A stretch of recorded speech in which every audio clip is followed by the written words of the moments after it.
जदि आमर ये उपस्थापना आपन को भल लगी थाए ताले निश्चित भाव में आपको बहुल मात्रा रे शेयर और सब्सक्राइब करने को अनुरोध। दर्शक बंधु 12 घंटा धरी लोकसभा रे बहु आलोचना एवं पर्यालोचना पर शासक आ विरोधी दल भितर तीव्र वादानुवाद संख्यालघु व्यापार मंत्री किरण रिजिजू यह उपस्थापन करते जेपीसी द्वारा पूर्व यह समीक्षा करा जाइथिला। सरकार एवं विपक्ष दल तरफ से माने मुसलमान विरोधी और संविधान विरोधी बोली विपक्ष माने जुक्ति रखते ए स्वच्छता और दक्षता आने पदक्षेप नियाउछि सरकार तरफ कहुला। एवं अमित शाह आलोचन भाग नहीं संख्यालघु व्यापार मंत्री एक उपस्थापन करथिले 288 जन सांसदों सपोर्ट पाई यही बिलटी पारित होती 232 जन विपक्ष भोट देते किंतु सबुठारु दुखर विषय होउछि ओडिशार 2 जन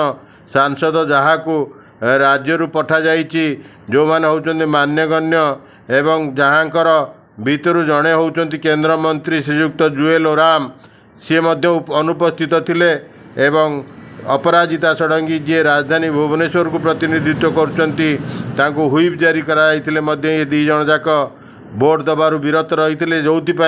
शासक बीजेपी दल तरफ बर्तमान कैफत तलब करा जाइछि स्पष्टीकरण मगा जाइछि एवं या सीरियसली देखा जिवो बोली ता जना पड़ी। आपणकर 2 एप्रिल 2025 रे ये जो भोट होता से भोट समय माने अनुपस्थित थिले। 1923 मसीहा मुसलमान वाकफ आईन रद्द आदरा हो जाइछि एवं 2024 मुसलमान वाकफ रद्द विधेयक पारित होइछि जोटा सबुठ बड़ जिनस एवं सांसद 2 गृह यह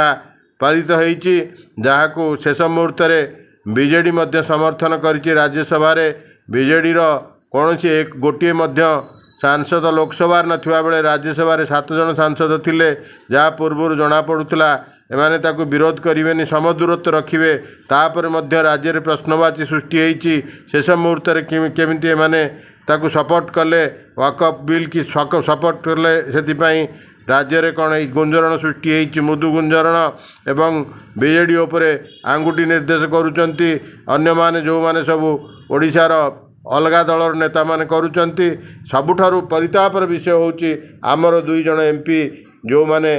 भोट देले नाही भोट दबार विरत रहिले तार प्रकृत कारण एपर्यंत जना पड़ी नाही एवं एमानकु नोटिस जारी करी बीजेपी कैफत तलब करिछि एवं कौन एमान कैफत दौचंती ता देखिबाक अपेक्षा रहिला।